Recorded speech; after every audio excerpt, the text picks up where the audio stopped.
Hi, everyone. Hi. Good evening. Welcome to the Broad Institute. This is our fourth and final Midsummer Nights Science lecture for this year's series. My name is Megan Rokop. I'm the Director of Educational Outreach here at the Broad, and I'd like to welcome you to our lecture. It gives me great pleasure to introduce our speaker tonight, Dr. Stacey Gabriel. Stacey is the Director of the Genomics Platform here at the Broad Institute.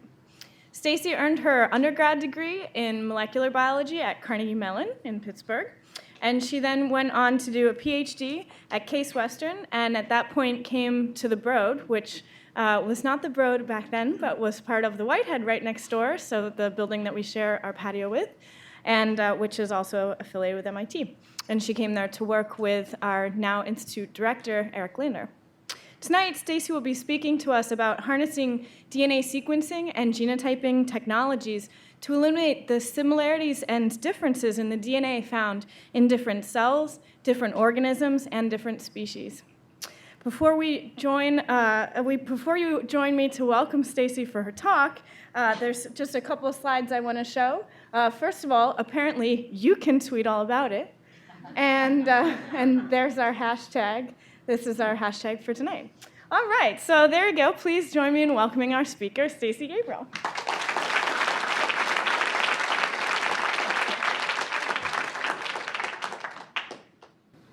Turning this on. Hello? Can everybody hear me? Great. Well, thank you, Megan, and thank you all for coming tonight. It's a real pleasure to be able to get to do this. I definitely don't get to speak to this broad an audience very often, so this is a treat, and forgive me for being nervous or doing something wrong here, but I'm here and I'm happy to be here, and during the course of the lecture, if you have a burning question, please feel free to stand up and ask it. You won't throw me off, and at the end of the time we'll have some time for questions as well. All right, so let's get started. So I thought I would start my dive into telling you about genome sequencing and some of the work we do here at the Broad by telling you a little bit about me first and my path here, because I think it's illustrative of kind of the stuff we do right now. It kind of sets the stage, and also because the subtitle could be From a Cornfield to the Broad Institute. And how many people can do that, right? It's probably just me. So what do I mean by that? So as Megan said, I completed a PhD from Case Western Reserve University, and that was in 1998. This was in the lab of Dr. Aravinda Chakravarty, and my dissertation project ended up being gene mapping in Hirschsprung disease. So Hirschsprung disease is actually a rare genetic disorder involving congenital intestinal obstruction. It's the most common cause of congenital intestinal obstruction. It happens in about 1 in 5,000 live births in the general population, but it's actually a lot more common in the Mennonites of Lancaster County, Pennsylvania. It actually occurs in about 1 in 500 births. So actually, even while I was still in college, I was actually in between my sophomore and junior year of college, I began working with Dr. Chakravarty and his research team by drawing blood. I was a training phlebotomist. I thought I'd go to medical school. That's a whole other story. But I actually got a job with him and began drawing blood from the Mennonites, and then eventually performing DNA isolation, and eventually the actual DNA mapping of these individuals while I was still in college. So the DNA isolation and mapping, that didn't so much happen in the cornfield, but occasionally we would have to get to a Mennonite who was in the cornfield working, doing their farm work, so I actually did draw blood in a cornfield. And a chicken coop, believe it or not. It's just totally true. So why Lancaster County? So this is because the Mennonites and their neighbors, the Amish, as many of you know, these are isolated communities in which fairly related individuals end up marrying. And these populations, they actually arose from a small number of people, and they grew to be much larger. So these communities have what we as geneticists call a founder effect. And what that means essentially is that genetic mutations that arose in just one person are passed around and shared within the community and can end up being inherited in 2 copies in people who end up being sick with some disease. Could you repeat the title for that, what you just described? A founder effect. Oh, founder. A founder effect, right. So basically, these gene mutations that happen in one person can get passed around and inherited by people later, in many generations. And this happens much more often than would happen in a general population because they're related, essentially, more so than most of us are. So what my colleagues and I, a couple other graduate students who at that time were working for Aravinda, what we would do in these communities out in Lancaster County and eventually in many other Mennonite communities was really talk to these families, study their relationships, build family trees, eventually collect the disease information, and eventually do mapping. And so these are the things these are the type of pedigrees, geneticists refer to these as pedigrees, that we would draw. So just concentrate down here. So if we draw a square, that means that's dad. If we draw a circle, that typically means mom. Dad and mom have a child. So here they had a male child. In a pedigree like this, whenever you see the symbol filled in dark or black, typically we mean that's a person with a disease, something we're studying. So look now at this whole entire pedigree. So you can see we were able to find ways that these individuals were related very closely. They were actually, these two people were second cousins who got married, because their mom and dad were, these two mothers were actually daughters of two brothers. And if you can trace all the way back here, you can see in my pedigree that this person with the disease and these other two people with the same disease are actually related way back here, 6 or 7 generations, to one individual person. So presumably this guy is where the mutation came from. So for this particular disease I was studying, we would draw these maps. There were many families that looked like this for people who had children with Hirschsprung disease. As I said, we would take the DNA back to the lab. We'd isolate the DNA. We'd perform genetic mapping, which in families like this, we have a bit of a shortcut because we can look for long stretches of DNA that are shared in common because these people, as I said, are relatively related. So we find these big stretches of DNA using pretty low resolution techniques that scan the genome in big jumps. And that narrows us into regions where there might be a gene, and we're eventually able to map a disease gene. So in the course of my graduate work, we were actually able to find the exact DNA variation that this person likely segregated into the community and was inherited in 2 copies in these individuals, which caused this disease. So overall, this was, is a fascinating, time of my life and a very gratifying, experience to see happen. Really, sort of genetics in real life and in the real world. So that's really what led me here today. So my interest grew from that to asking the question: can other commonalities between our DNA sequence and in a more general sense be used to map diseases that are more common? Diseases like diabetes and cancer, heart attack, autism, and so on and so forth. So today at the Broad, I direct what's called the Genomics Platform. And in a sense, the Genomics Platform is a very big version of what I did as a graduate student. So we start with samples, and these samples can be DNA samples that someone sends to us. It can be a blood sample. It could be a tissue sample. We start with samples. We move the samples into some technology. Please note that's a big black box for now, because we're going to spend some time talking about this in a few slides.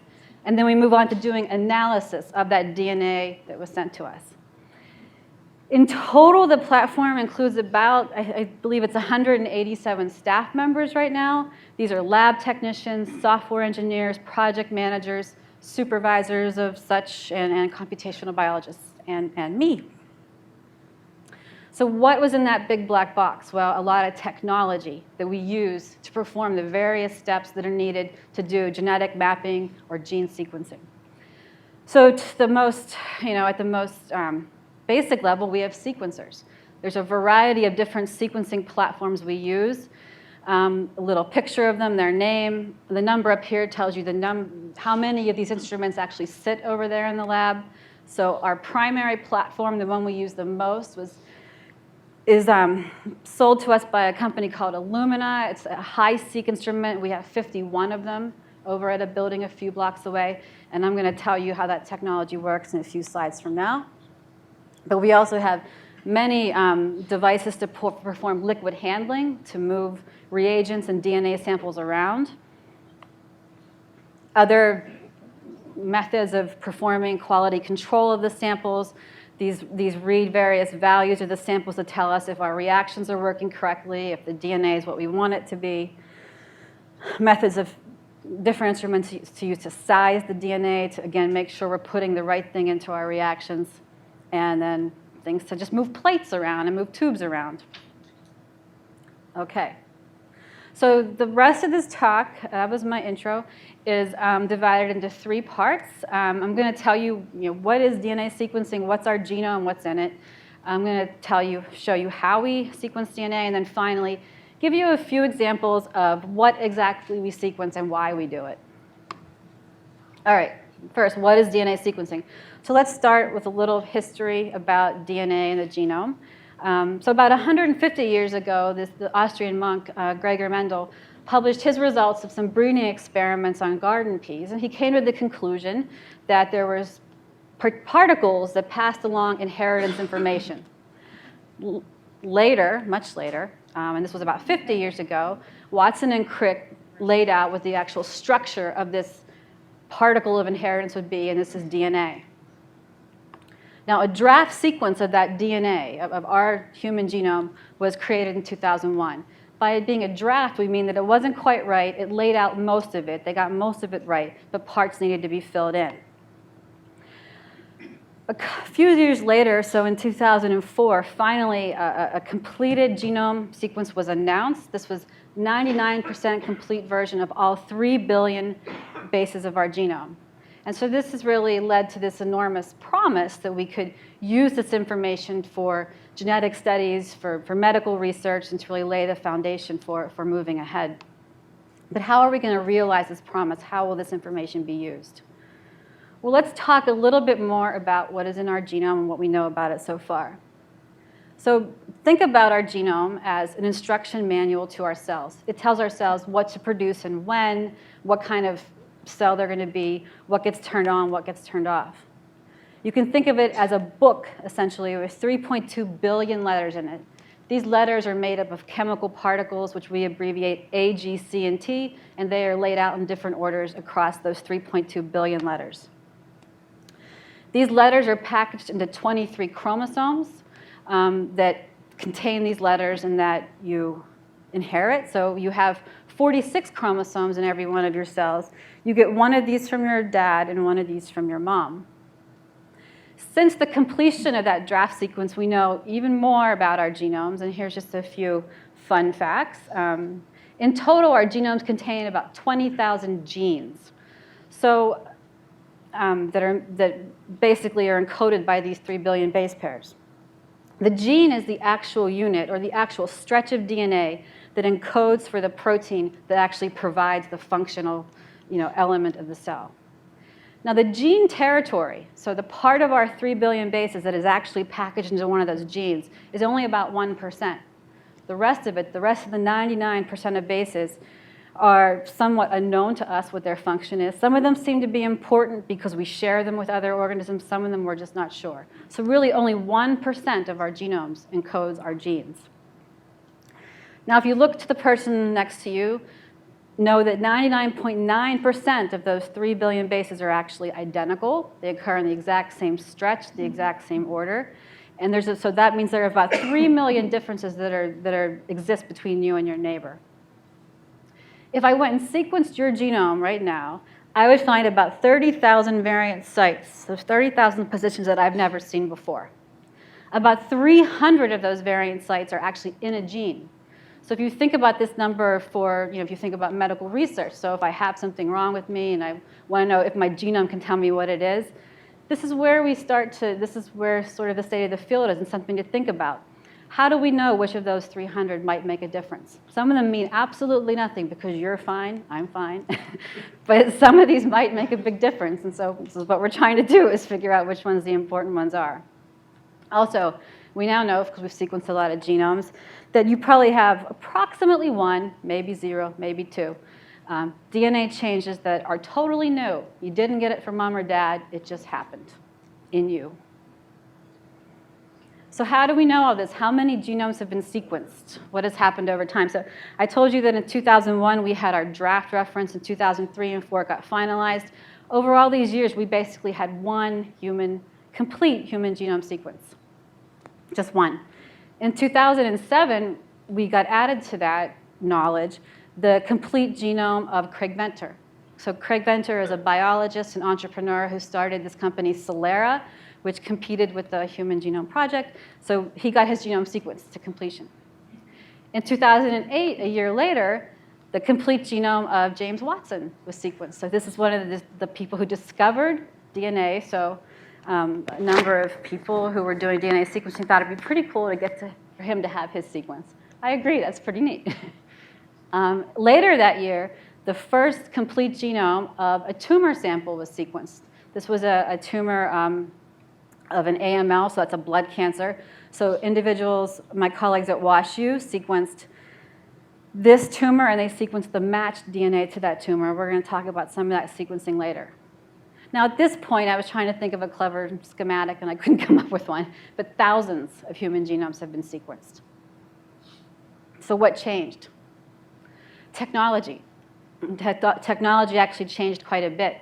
So here I'm plotting for you how much does it cost to sequence a human genome, starting in 2001 up to this point. So in 2001, it cost $100 million to sequence a human genome. Today, it costs a little under $10,000. So we're pretty impressed by the slope of this curve, and you can imagine why.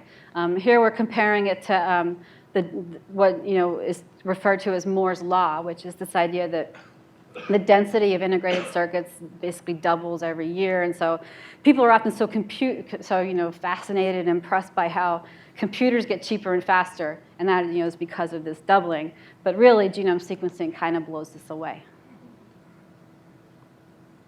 So what does that mean for someone like the Broad Institute, a genome center who, I should have said before, was a big part of that Human Genome Project generating that reference sequence? With technology improving and with costs getting less, how does that change our sequence production? So here's a view of that.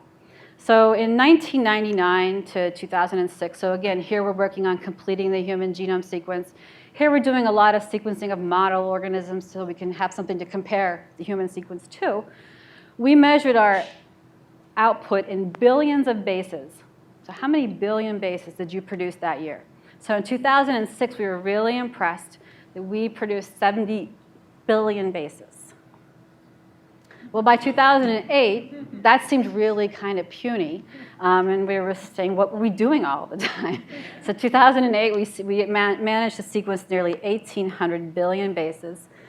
2009, 20,000 billion bases, and in the last year, we sequenced 100 billion bases just in that year alone, and again, because of new technology.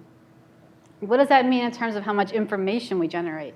Because as I'm going to show you, these sequencing runs that we generate, they produce a lot of data. So how much data do we have?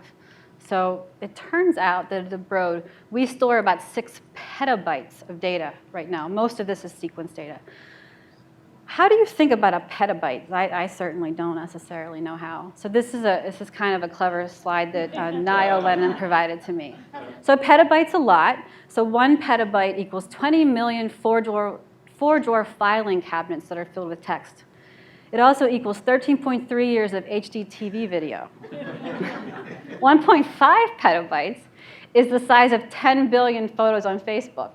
That's a lot. So we have about 6. So we have more than that. Here's a good one. 50 petabytes are the entire written works of mankind from the beginning of recorded history in all language. So we have a lot of data from these machines.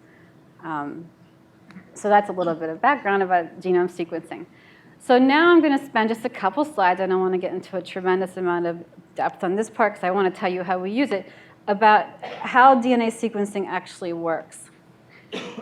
There are 5 steps, 5 fairly complicated steps, but we're going to do our best here. So the first is that you start with a DNA sample. You then move that DNA sample into something we call library preparation.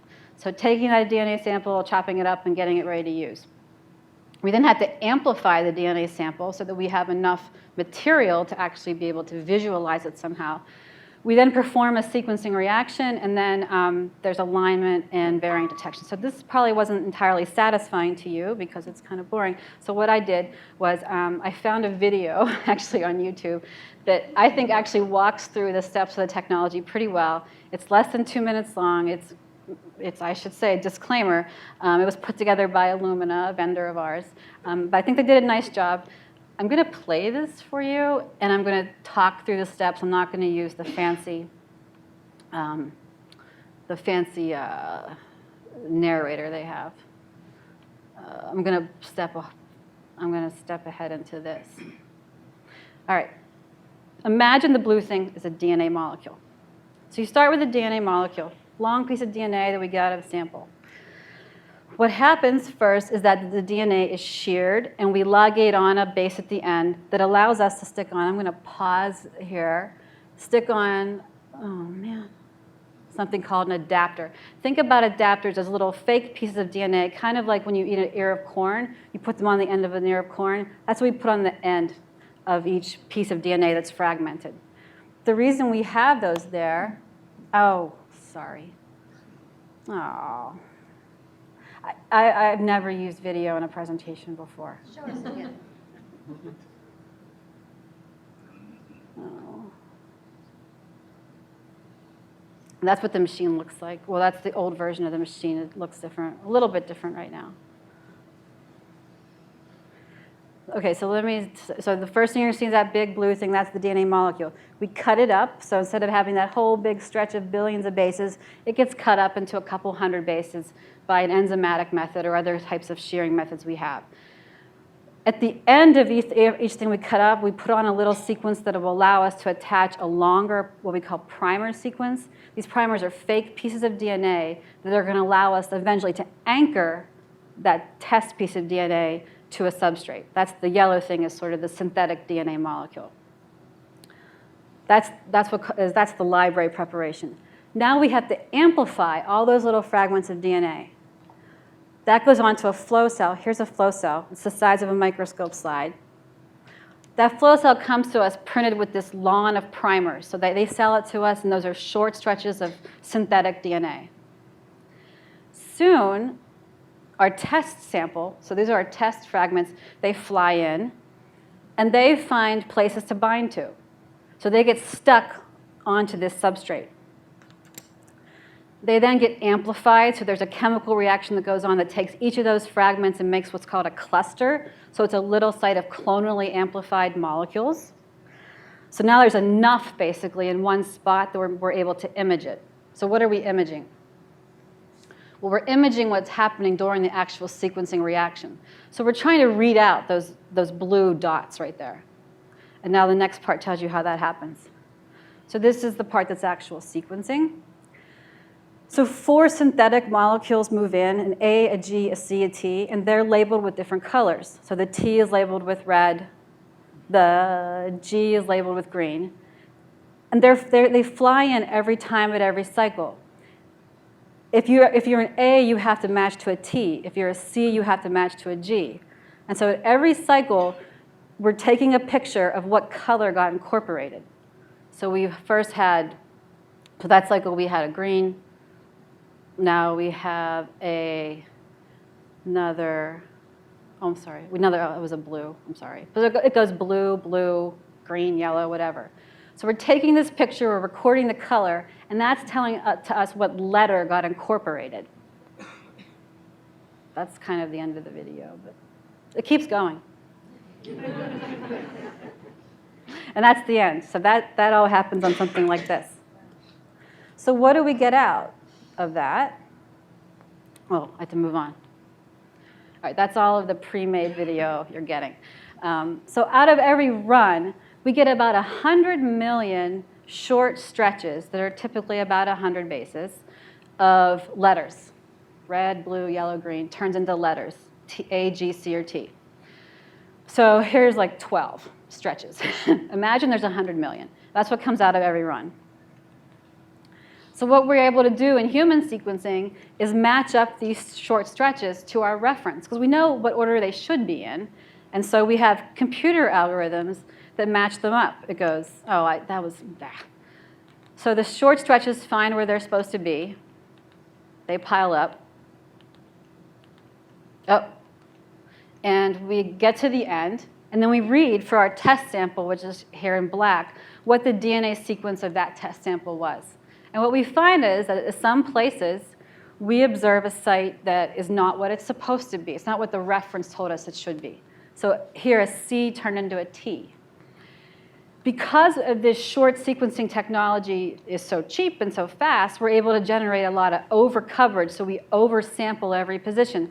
So here, instead of just seeing a C one time and believing it, I have actually sampled it 5 times, so that helps me believe that that T was really correct. So here I observe a C to T change. And this is, in essence, what we do in DNA sequencing when we do these studies of the human genome. I should also say we can sequence the whole human genome, which is 3 billion bases, or we can also sequence what we call the exome.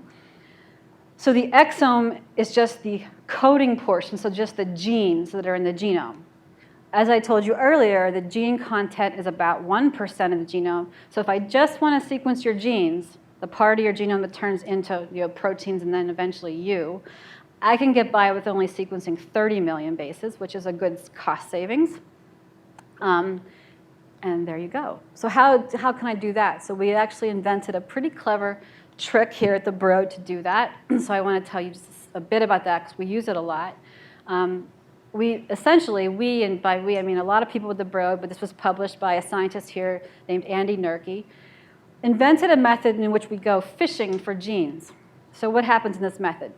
Well, we create some synthetic DNA again, and this is synthesized on a microarray.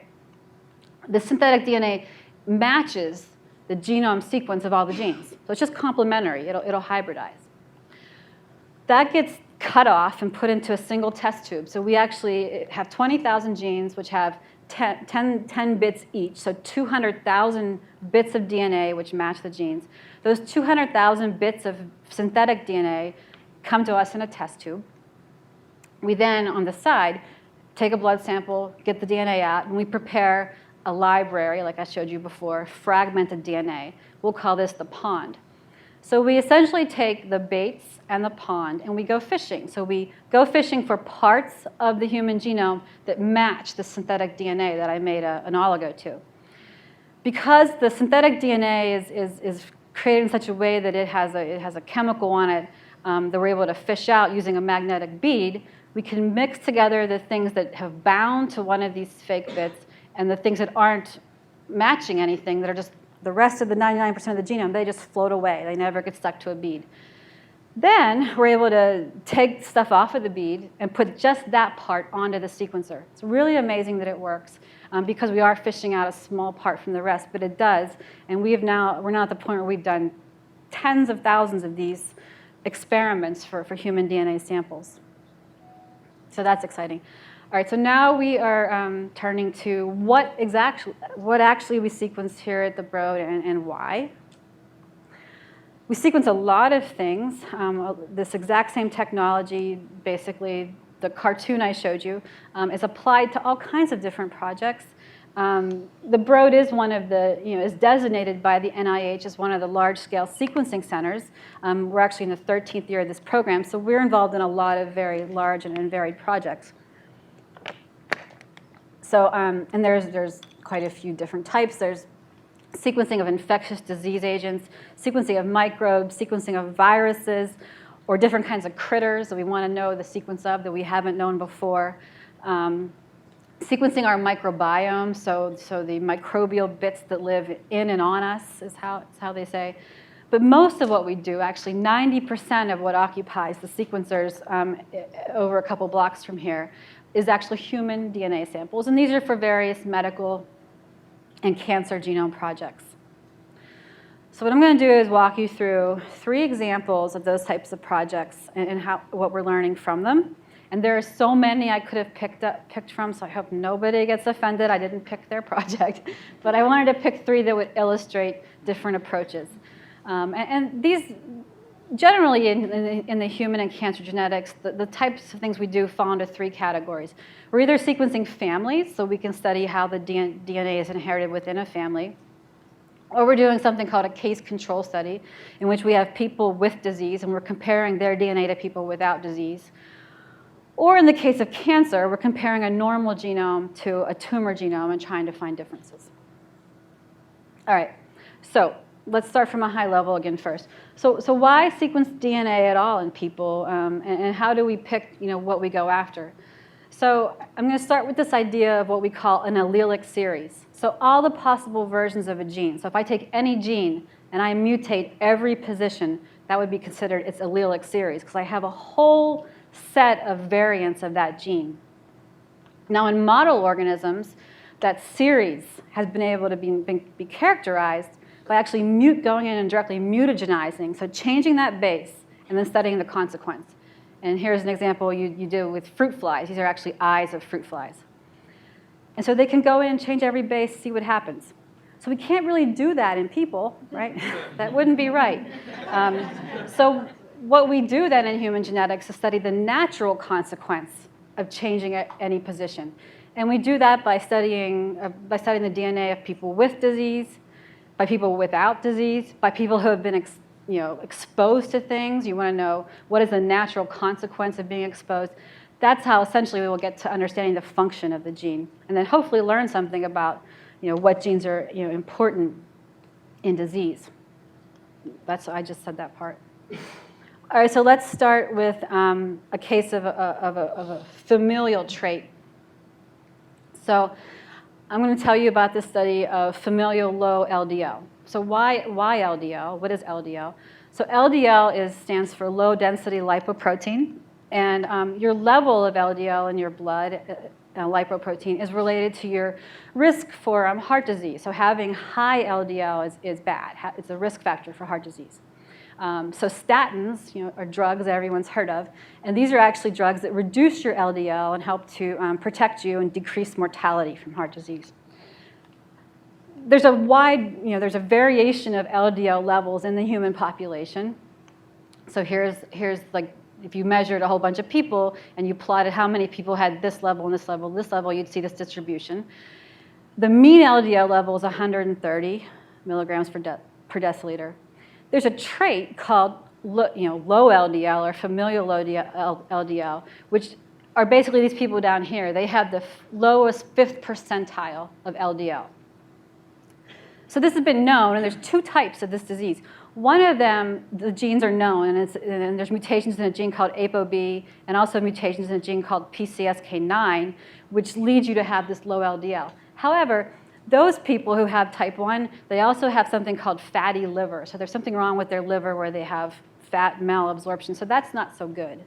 But there's also people who have this exact same trait, and we didn't know what gene mutation they had. And this was an interesting question to people, because if you could find something that was in people who seemed very healthy, but they had really low LDL, well, maybe that would be an interesting idea for a drug target, because people are healthy, there's no problems, they don't have this liver problem, but yet they're monitoring, they're keeping their LDL very low. So my colleague, Sid Catherison here at the Broad, who actually did one of these lectures a couple years ago, he's a cardiologist at MGH.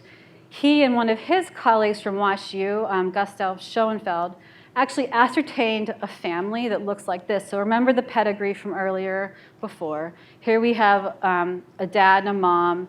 They have these kids. This kid here got married to this person, and they had more kids who got married, and so on. So people who have the dark filled-in square have this trait of low LDL, very low LDL. Look at these two brothers here. We'll call these people 4 and 5. They are 23 and 28. Their LDL level is like 30 or something compared to a mean of 148. So this is an interesting family. So we got DNA from person 4 and 5, actually, and this was our experiment. Because the known genes had been sequenced already. They didn't have any of those mutations. We said, well, let's use our whole exome sequencing, which goes across the whole genome, to see if we can find a new gene that would cause this trait. So we did that. So we took person 4, we did that whole exome sequencing where we sequenced all 20,000 genes at once. What did we get? So this person, he had 16,000 DNA variants in his genes. That's a lot to look at. We then do something that a lot of people are doing these days. They're relying on our public knowledge now of all the DNAs that have been sequenced, and they're filtering those out. And there's arguments to be made for and against that. But we were guessing here that no one's ever seen this one before. This is a new one. So by filtering out all the DNA variants that we already knew about, it left us with 266 variants that we had never seen before that were just in this guy and his genes. We then said, well, how many of those variants actually change the protein? Because some DNA changes, we call them silent. You make the change of the DNA, the protein is exactly identical. But some of them change the DNA in a very bad way. They change the ultimate protein. Some changes that we put in actually truncate the protein. You don't get a protein at all. And some of them cause a different protein sequence that makes misfolding, so those are bad. So we ended up with only 156 of those, but still that's a lot, which mean anything. So then Stake and his colleague looked at it a different way. They said, well, how many genes actually have more than one of these bad variants? Turns out one. So there's a gene called angiopoietin-like 3, which it turns out in this individual actually had 2 very bad DNA changes. So 2 DNA changes that actually cause the protein to be truncated, never to even be made to full length. So this is, this is a smoking gun kind of thing. But you have to then ask, well, everybody has 2 copies of every gene, right? One for mom, one for dad. So we had to next ask this question of, I said that already, because all we observe is a person with 2 bad copies. So this could be 2 bad copies from mom, this could be the gene has 2 dings in it, the one from mom, but the one from dad's fine. So this person still has a functional gene, which might make us less excited about the gene, or maybe excited. Or it could be that you got 1 bad one from dad and 1 bad one from mom. So it turns out by going to study the rest of the family, I'm going to show you those results on the next slide, it's actually this case. So these people down here who had the disease, they actually had no functional copies anymore of that gene. So here's the family. And this was validated all by different technology. So people with half filled in circles have just 1 copy of the bad thing, and people with completely filled in circles have 2 bad copies. And it turns out the low values segregate very nicely with the people who have 2 bad copies. So the conclusions of this study, this was published in the New England Journal of Medicine last year, maybe it was the year before, was that a disabled version of this does actually result in decreased LDL levels. And this could be an interesting target because these people are healthy and they have low LDLs, but they are able to maintain this.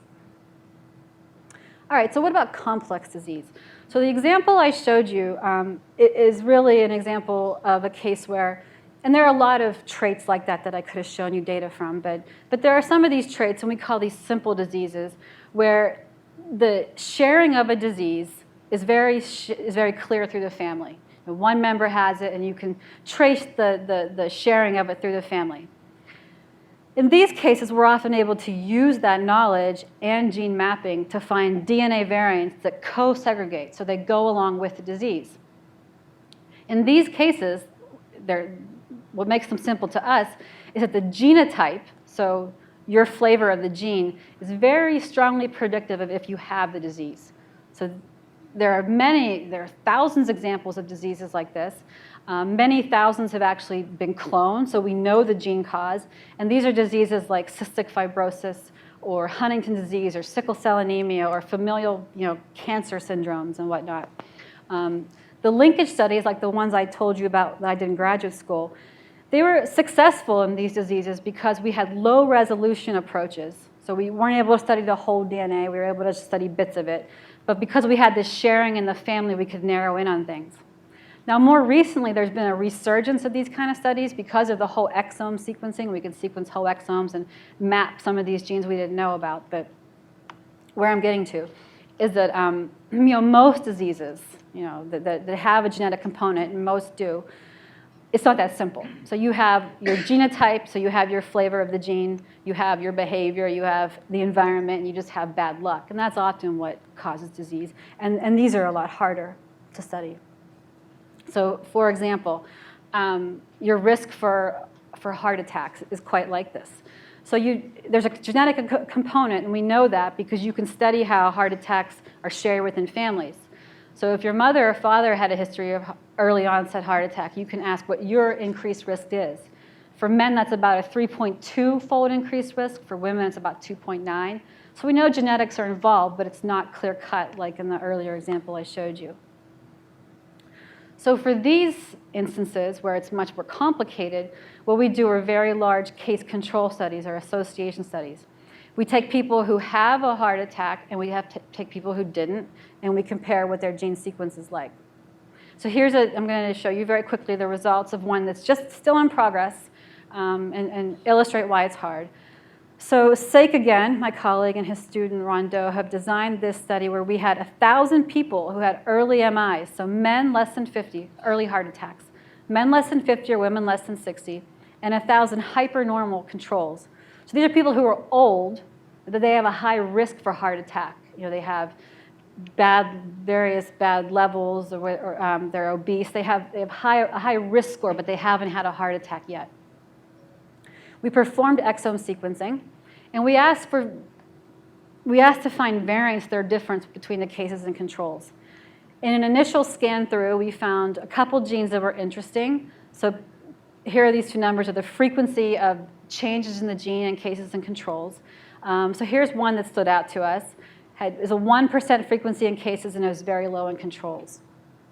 So we went through and we sequenced that gene in more samples.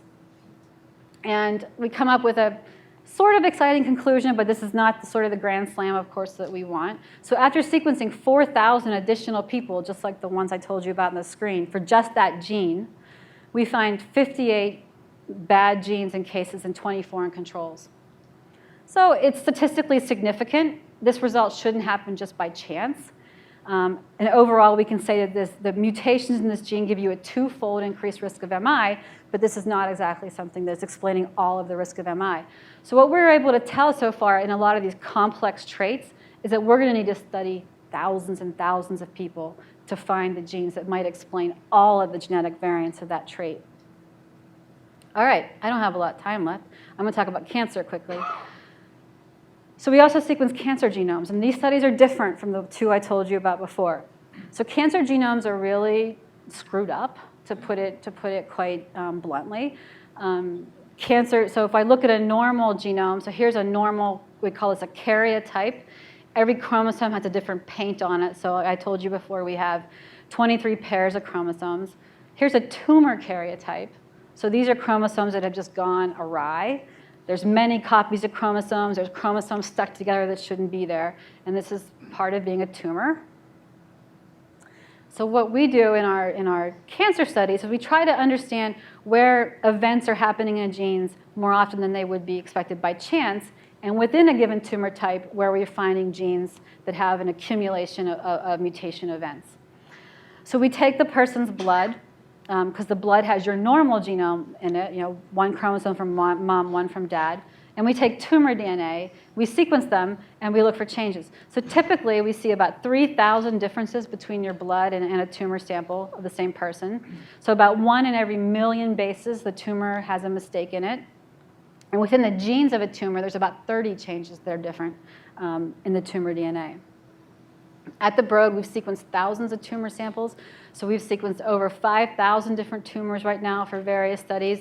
The main ones being lung cancer, brain cancer, head and neck cancer, and melanoma, for example.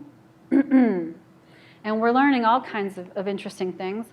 So one thing we looked at right away was, what are the rates of mutation by cancer type? Something we didn't really know before. We knew this average number of about 1 mutation every million bases. So here's a study that Gady Getz at the Broad did. So here's different types of tumors that were sequenced, and we asked how many mutations occur every million bases. What you can see is for various types, the rate varies dramatically, over 2 orders of magnitude. So here are some cancers that only have a mutation less than 1 million, every 1 million bases, and here's that mutate like over 10 million, a mutation more than every 10 million bases. So they have lots of mutations. So what do you think might be different from these two types of cancers? Well, interestingly, these guys on the left are childhood cancers. So these are tumors that haven't been around for long and didn't need a lot of mutations to occur because they occur in children. These mutations and these cancers on the end are those that are thought to be caused by various carcinogens. Melanoma by exposure to UV light, lung cancer obviously by smoking. And we even see interesting things within the tumor type. So look at the range of melanoma. So we were interested by these two melanoma samples because they only had mutations every 1,000,000 bases, but the average for melanoma was 10 times higher. It turns out this melanoma sample actually came from the sole of a person's foot. So this tumor didn't have to depend on UV exposure at all. It was a completely different mechanism for that given melanoma sample. So what do we do? So that's just across tumors, but what we really do within tumor type is try to get a lot of tumors of that type, and again, try to find places. So we try to get lots of chromosomes for tumors and look for places that are hit more often than would be expected by chance and that occur at some statistically significant rate. So here's just a very big overview. By doing a lot of these large-scale screens right now, we've gone from knowing 12 cancer genes in 1990 to about 80 in 2000 to, after a number of screens, to over 200 known genes for cancer. I'll give you an example very quickly of one of our large studies here of what we found. So we did this study of multiple myeloma, and this is a bad disease to have. So about 50,000 people in the US have it. It's incurable with a median survival of only 4 years. It involves a clonal expansion of plasma cells and has a number of traits associated with it. So we did genome-wide sequencing of around 40 tumor normal pairs of melanoma samples. What was already known was there were some genes that had mutations, NRAS, KRAS, P53, and others. But what we found were actually a couple really interesting things. We found that 42% of those 40 multiple myeloma samples had problems in genes involved in protein synthesis or protein homeostasis, something totally not known before to play a role in a cancer syndrome. Interestingly, we found one mutation in a gene called BRAF. The reason this becomes interesting to us is that BRAF is a known cancer gene, and it also has a known therapy against it. So a targeted agent will actually help people who have BRAF mutations. So interestingly, immediately that therapy becomes a candidate in multiple myeloma. We found out other things that we didn't know about before in this disease. We found the known mutations, but we found different pathways and different mechanisms that could cause multiple myeloma. So really, what do we want to do with this in cancer? And here I am wrapping up because I'm going too long. So the idea really is to hopefully move this knowledge of what cancers have which mutations into really changing the paradigm of how cancer is ultimately treated. So the idea is moving away from just going with the anatomical origin of the cancer, whether it's lung cancer, breast cancer, prostate cancer, to performing genomics and knowing about that individual cancer and then targeting a therapy towards that type of genetic mutation. And so the idea, of course, is what I said before, and this is really being led by colleagues from Dana-Farber, including Levi Garraway and his colleague Nick Wagle. The idea is that we would, again, start with that tumor material. I didn't know that. It just happened all on its own. Perform a biopsy, perform profiling, and then say, well, which mutation do you have, and can we match up that mutation with a given targeted therapy? And of course, this is really the future that we hope for. We also hope that if you get one of these targeted therapies, the idea is asking, why do they come back? Can you figure out the mechanism of resistance in these tumors? Because Nick Wagle shared this set of slides with me. So here's a person who had melanoma. He has a RAF mutation. He was given that targeted therapy for RAF mutations. He did really well on it. His problems went away. Troubling, though, is the fact that these tumors figure out ways around that initial target. They find a downstream mutation. They found a downstream gene to hit, and unfortunately, this disease can come back. And so the idea here is that, and these are studies that we're just now starting, this is sort of like the forefront of what we're doing right now, is finding cases like this, taking these tumors that have come back and asking how they do that. What went wrong in that tumor? Well, for the tumor, what went right? But for the patient, unfortunately, what went wrong? So that's it. I hope to leave you with some notion that the Human Genome Project has been worth doing and that we are learning a lot, that it is going to be medically relevant. I don't agree with the New York Times, this particular article, that even a decade later that we have truly have had a few maybe new cures, but I think the medical use is only getting started. I stole this slide from my boss, from Eric Lander. I think the idea here is that that initial period was really about creating the fundamental tools for genomics, making the basic discoveries. And we're really only starting to use this in medical research because only recently have we really had this ability to perform many samples, many studies that are going to make these differences. So that's the end of my talk. I don't have an acknowledgement slide, but I have to thank you for your attention.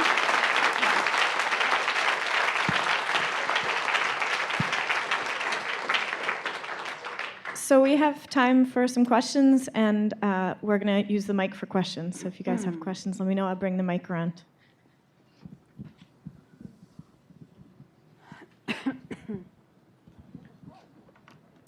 What were some of the key breakthroughs in sequencing technology that gave us the windfall reduction in cost? And do you expect to see that trend to continue, or do you expect it to go more in a Moore's Law trajectory? And is backyard sequencing in our future? Yeah, that's a great question. So this slide got removed from my talk, but I did try to go we could go through some of the differences that make this new technology so. Basically, the idea is that in these new technologies, those that allowed that big precipitous drop in price, we were able to do massively parallel sequencing. And so the idea is that instead of having to clone a piece of DNA and sequence it just one at a time, we were able to use basically slides like this or others on which DNA fragments could be bound, and then billions of reads could be imaged at once. So it's really this massively parallel nature of the technology that really entirely changed the way we do things.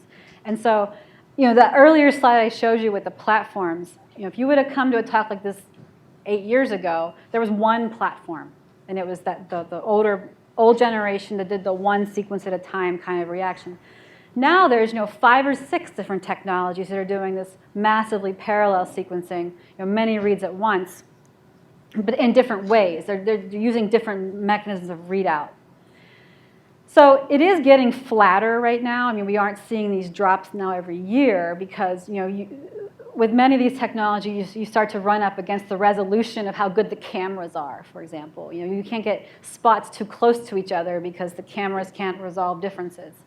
And so there's even newer technologies that are coming out that don't require cameras. They measure changes in pH of a molecule, or they measure actual physical properties of the DNA.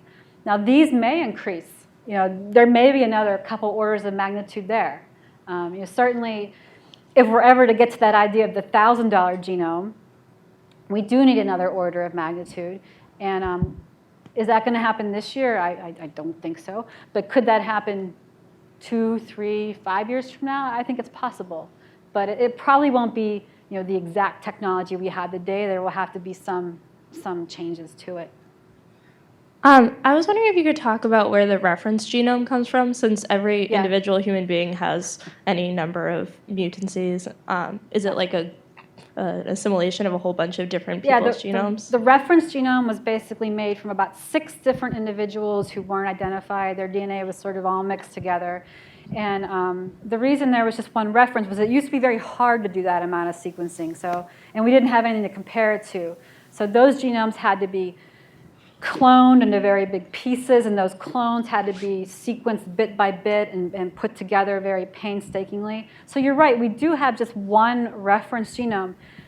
But there's a lot of talk in the field right now, and again, this is cutting edge, what we're doing right now, of actually doing something crazy, updating the reference. Because we do know an awful lot more about DNA sequence that is not represented in the reference. And so there is a big effort by NHGRI and some of the centers to fix the reference. And really, that aside, what we'd like to do is make our algorithms better. So we don't really depend on one reference, so we can do a dynamic sort of comparison to all the different variation that we know is there, because it is really important. It is just one genome. So it's remarkable how far we've gotten from it, I think, as just one reference.